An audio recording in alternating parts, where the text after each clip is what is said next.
Social মিডিয়াতে এটা খুব ভাইরাল চলছে এখন। আমার সাথে ফ্রেন্ডশিপ করবে? কেন? এমনি।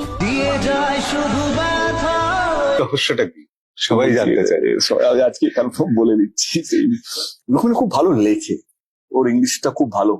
দেখি যখনই কোনো পোস্ট করে এত লম্বা লম্বা পদ্ম লেখে, বাকিদেরকেও দেখেছি এই স্টেটাস সাইকোলজি দিয়ে এত কিছু জ্ঞান।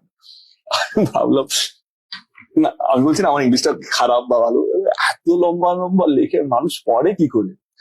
তোমরা যে এত লেখো সেটাকে ডিওর হচ্ছে। তো একদিন আমাকে একটা ছবি পোস্ট অফ ফিল্ম, আমি গুগল খুললাম, গুগল খুলে কমেন্ট লিখলাম কে this is what I want to say, কবিতার মতন আসবে, তারপরে লিখবে।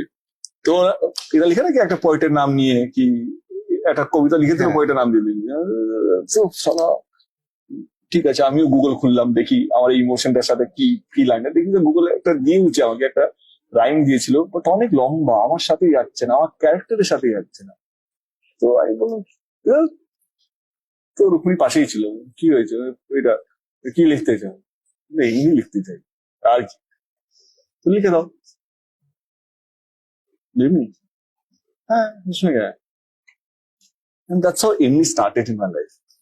হ্যাঁ মানে কি, আরে সবসময় কি মাথায় থট লাগে নাকি যে এটা আমি কেন পোস্ট, আমি এমনি পোস্ট করছি। এন্ড প্রথমবার তো এমনি করে দিয়েছিলাম, second time again I don't know what to right.